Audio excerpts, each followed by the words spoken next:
ከታገተች 3 ወራትን እያስቆጠረች ያለችው እህታችን ሀኒ ከብዙ ርብርብ በኋላ እንግዲህ ወደ ውድ ልጇና ውድ ቤተሰቦቿ ጋር በቅርቡ እንደምትቀላቀል አንዳንድ መረጃዎች እየተሰሙ ይገኛሉ ማለት ነው።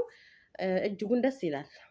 አሰላሙ አሌይኩም ወረህመቱላሂ ወበረካቱ። ሰላም ጤና ይስጥልኝ። ውድና የተከበራችሁ የቻናሌ ቤተሰቦች ሁላችሁንም ሰላም ሰላም ብያለሁ። በያላችሁበት የአላህ ሰላምታና እዝነት አይለያችሁ ለማለት እወዳለሁ። ውድ የቻናሌ ቤተሰቦች ዛሬ እጅግ ደስ የሚል ዜና ይዤ መጥቻለሁ ማለት ነው። እንግዲህ ይህን ሰምቶ የማይደሰት አንድም ሰው የለም ብዬ አስባለሁ። እንደኔ ያሃኒ እንግዲህ በቅርቡ ከቤተሰቦቿ ጋር መቀላቀሏን እየሰማ እንደኔ ደስ ያለው ቪዲዮውን ላይክ ሼር እያደረገ እንግዲህ ይቀላቀል ማለት ነው። ዛሬ እጅግ ሊያስደሰተኝ ነገር ቢኖር እውነት ለመናገር በጣም ደስ ብሎኛል። ቪዲዮ ገና ሲለቀቅ ነው ያየሁት። ቪዲዮ መስራት ባይመቸኝም በጣም ደስ ብሎኛል። እዚህ ጋር ቪዲዮ መስራት አለመስራታችን ቀድመን አይደለም። በቃ ዋናው ቁም ነገሩ የልጅቷ መለቀቅ ነው አይደለ? የምር በሰዓቱ በጣም ደስ ብሎኛል እና ውድ ቤተሰቦቼ እንግዲህ ከ3 ወር በፊት ማለትም እንግዲህ አሁን 3 ወር እየሆናት ነው። እንግዲህ ድምፅ ከተሆነላት እንኳን እንግዲህ ወራቶች ተቆጠሩ ማለት ነው። እንግዲህ ሀኒ ከታገተች 3 ወር ሆኗታል ማለት ነው። እንግዲህ በሀኒ ደግሞ ስበብ እንግዲህ በሀኒ እንግዲህ ሱብሃን አላህ አስባቡ ለአስባብ ነው። አስባችሁታል? እንግዲህ ሀኒን ስበብ በማድረግ እንግዲህ በሀኒ ድምፅ በመሆን ደግሞ 400 ኢትዮጵያውያን ከእገታ እንግዲህ ወጥተዋል ማለት ነው። ተለቀዋል ማለት ነው። እጅግ ደስ ይላል እና ወላሂ እንጃ ብቻ ምን ማለት እንዳለብኝ። እኛ ግን ይህንን ያክል ላይ ሰው በሀገሩ ልጅ ላይ ሰው ሆኖ የሰው ሰውነት የማይሰማው ስንት ፍጡር አለ። ግን ወላሂ እናንተ ቆይ እስኪ ለገንዘብ ብላችሁ የሀገሮቻችሁ ልጆች የሀገር ልጅ ማለት እኮ መወለድ እኮ ቋንቋ ነው። የሀገር ልጅ ማለት እኮ እህቱ ነው። እህትሽ ናት። ወንድምሽ ወንድምሽ ነው። ወንድምህ ወንድምህ ነው። እህትህ ናት እና ግዴታ የስጋ ዝምድና ብቻ አይደለም። ኢትዮጵያዊ ሲባል በቃ እህታማቾች ወንድማማቾች መሆናችንን እየረሳን ግን እኛ ብዙ መከራና ግፍ እያሳለፍን የምንገኘው በእህቶቻችን በወንድሞቻችን ላይ ለምን እንደሆነ ወላሂ ግን አይገባኝም ማለት ነው። እና እንግዲህ ሀኒ እድሏም እንግዲህ የሷ እንግዲህ እንጃ እድለኛ ናት ማለት ይቻላል። ሀኒ እንግዲህ በቅርቡ እህት ይቅርታ ከልጇ ጋር ከቤተሰቦቿ ጋር እንደምትቀላቀል ነው ኢንሻአላህ ቢኢዝኒላ። የሚዲያ ጦርነት እንግዲህ በሀኒ በኩል ቆሞ እያለ ግን ስራዎች በውስጥ እየተሰሩ ነው።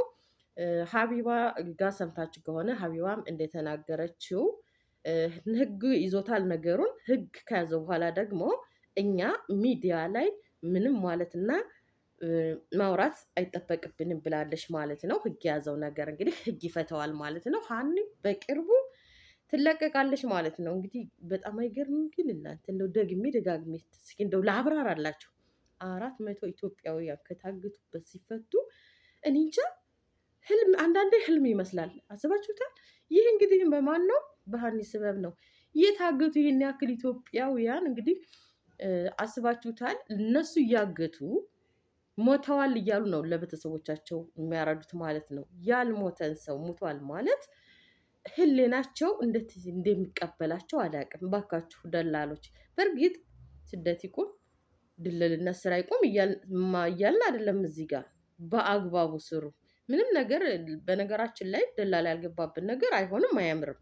በቤት ብትሉ ውጭ ብትወጡ የሆነ ቦታ ብታሻሽጡ ቤት በቃ የሆነ በቃ ግን ስላችሁ ንጹህ ደላላ ማለት የሰው ሀቅ የማይነካ ሀቁን ጠብቆ የሚሰራ ደላላ ያለ እነሱ በቃ ማለት ሁሉ ነገር ያለ ደላላ እንደማይሳካ ታውቃላችሁ፣ እናውቃለን። ግን ስንት አይነት ደላላ አለ? ምን አይነት ደላላ አለ?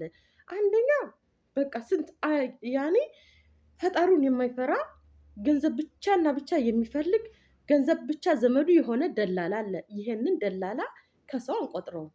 በቃ እንደዚህ አይነቶቹን ደላሎች ሰው ብለን የሰው ሰውነት የሚሰማቸው ደላሎች ናቸው ብለን እነኝህን በቃ ሰው አንላቸውም። ደላሎች አንድ ናቸው። የስራ ሰው አንላቸውም እንዴ። ስለዚህ በቃ ንጹህ ሆናችሁ ስትሰሩ ንጹህ ትሆናላችሁ። እውነት ለመናገር አሁን እነኚህ በየመን የሚኖሩ ደላሎች ሁሉም ማለታችን አይደለም። እዛም ውስጥ ደግሞ ንጹህ ይኖራሉ። ሁሉንም እያልን አይደለም፣ ግን በአንዳንድ ቆሻሻው ደላሎች ብዙ ደላሎች ይሰደባሉ። በንጹህ አላህ ፈርተው ፈጣሪያቸውን ፈርተው የሚሰሩት ጋር ደግሞ እነዚህ ሲቸበቸቡ በእርግጥ ያሳዝናል። እና ምን ለማለት ፈልጌ ነው ውድ ቤተሰቦቼ፣ እንግዲህ ደስ ይላል የሀና ከእግታ መለቀቅ። እንግዲህ የማያስደስተው የለም መቼም። ሁላችሁም ደስ እንደሚላችሁ ተስፋ አለኝ። እንግዲህ ሀናን በቅርቡ ከቤተሰቦቿና ከልጇ ጋር ተቀላቅና ደግሞ እየበለጥ የምንደሰት ያደርገን። እንግዲህ እውነት ለመናገር እንዳው ወደ በድላላ የምትመጡ ልጆች ምን አይነት ድላላ እንደሆነ ድላላውን በደንብ አጽንታችሁ ብትገቡበት ይሻላል። እንደው ዝም ብላችሁ የጓደኛ ነው ምናምን ምናምን በቃ እኔ እንጃ ምን አይነት ሰው እንደምታምኑ። አሁን ሀኔ የሄደችበት ደላላ ባሏ እንደተናገረው ከሆነ ጓደኛዬ ነው ብሏል ማለት ነው። ግን ጓደኝነት ሲባል ምን አይነት ጓደኝነት? ጓደኛ ስንት አይነት ጓደኛ አለ። ጓደኛ ማለት ምን አይነት ጓደኛ ነው? ዝም ብላችሁ ብቻ በመንገድ ያገኘችሁትን ሰው ብቻ እንዴት ዋላችሁ እንዴት አደራችሁ ስለተባባላችሁ ብቻ ወይም ዝም ብላችሁ ስለተዋወቃችሁ ብቻ ጓደኛ ትበሉ እንዴ? ጓደኛ ማለት እኮ ከእናት ልጅ የበለጠ ሚስጥርሽን የምታዋያት መሆን አለባት። ያቺ ናት ጓደኛ ብለን የምንላት እኛ ማለት ነው።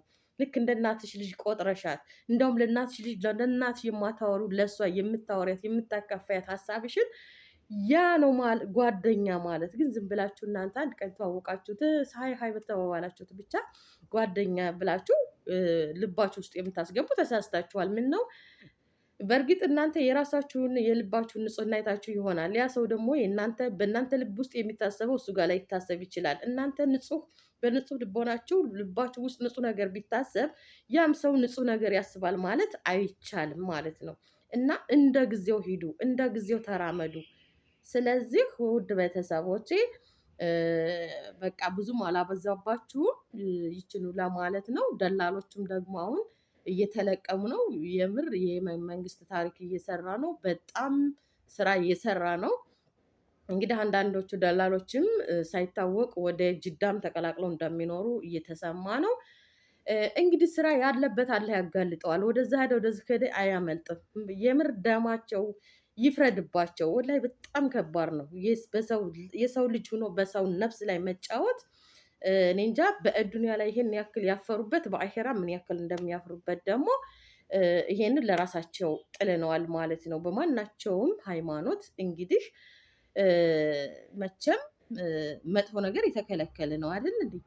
እና ስለዚህ ውድ ቤተሰቦቼ አላበዛባችሁም። ይሄን ካልኳችሁ ይበቃል ማለት ነው። በቅርቡ ሀና ተፈታ ደግሞ ከእገታ ወጥታ እንደማናቸው እንደነዚህ 400 ኢትዮጵያውያኖች በእሷ ስበብ ለእሷ ድምፅ ሲኮን ነው እንግዲህ የነዚህ መታገት የታወቀውና ለነሱ እየደረሰ እንግዲህ አላህ እንግዲህ ለእሷ የሚድረስላት በቅርቡ ከልጇ ከቤተሰቦቿ ጋር ሁና ደግሞ አይተናት እኛም ደስ የሚለን ያድርገን ማለት ነው። ሁለቱንም ተሳዝነው የምር ደግሞ ህፃን ልጅ ናት፣ ገና የቁም ነገር ህፃን ናት ሀና ማለት ትንሽ ልጅ ናት። ቪዲዮዋ ውስጥ ገብታችሁ ብታዩ የምር እና በጣም ከባድ ነው። አላህ እንግዲህ ኸይሩን ያሰማል ለማለት እወዳለሁ። ቪዲዮ ላይክ ሼር አድርጉት። አሰላሙ አለይኩም ወራህመቱላሂ ወበረካቱ።